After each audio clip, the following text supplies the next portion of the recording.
الفترة دي انتوا بتعيشوا أجواء مختلفة تماماً مع انتقال كوكب الزهرة لبرج الثور.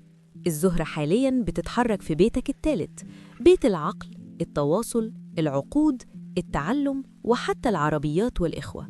بس الموضوع مش مجرد كلام وخلاص، لأن البيت ده مرتبط بشكل مباشر ببيتك الثامن، بيت التحولات العميقة، الحميمية وفلوس الآخرين.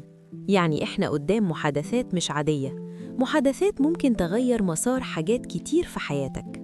إيه اللي هيحصل بالظبط؟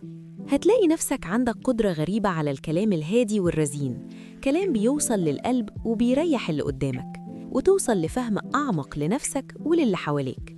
في طفرات نفسية هتحصل لك، وهتحس إنك قادر تسيطر على الأمور بس بشياكة. الكلمة اللي كنت بتدور عليها هي الإقناع.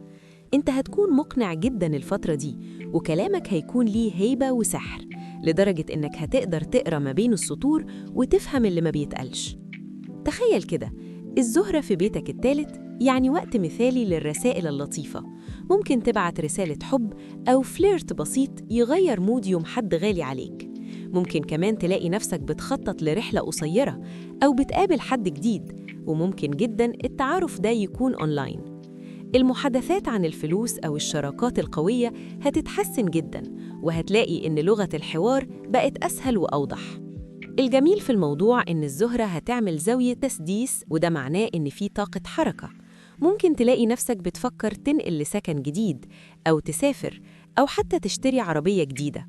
ولو أنت من هواة الكتابة أو عندك مدونة، فده وقتك الذهبي. وكمان في زاوية حلوة مع كوكب المشتري، ودي بقى وقت الانفجارات الإبداعية. تواصلك مع شريك حياتك أو حتى مع الأطفال لو عندك ولاد هيكون في أحسن حالاته. ولو عندك بيزنس أونلاين، استعد لنتائج مبهرة، لأن الطاقة بتدعمك بقوة.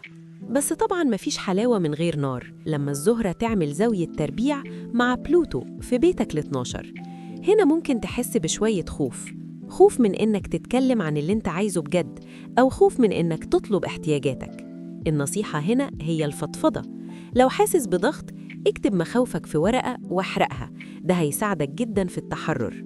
العلاج بالكلام أو ثيرابي هيكون مفيد جدا ليك في الوقت ده، عشان تتخطى أي شعور بالضعف وتكون أكتر صراحة مع نفسك ومع الآخرين. ومع نهاية الرحلة، الزهرة هتقابل أورانوس، وهنا بقى تحصل المفاجآت. مفاهيمك عن الحب والقيمة هتتغير، علاقتك بإخواتك أو حتى جيرانك ممكن تاخد شكل جديد تماماً. ده وقت الامتنان. لو حد عمل لك حاجة حلوة، ابعت له رسالة شكر. لو عايز تعبر عن تقديرك لحد من عيلتك، مكالمة تليفون أو فويس نوت بسيطة هيكون ليها أثر كبير. خد وقتك، اتمشى، سافر في الويك أند، وقول اللي في قلبك بس بالراحة ومن غير استعجال. كلماتك دلوقتي فيها لمسة علاجية وسحر خاص وإقناع ملوش مثيل. الكواكب بتقولك اتأنى، فكر كويس قبل ما تمضي أي عقد أو تاخد قرار كبير بخصوص شراء حاجة غالية زي العربية، رغم إن الرغبة هتكون قوية جداً. استنى لما الزهرة تعمل التسديس مع المشتري، وقتها الرؤية هتكون أوضح وهتعرف تطلب إيه بالظبط. استمتع بكل لحظة، وسيب القرارات تنضج على نار هادية، هتلاقي الأمور بقت أسهل وأمتع بكتير.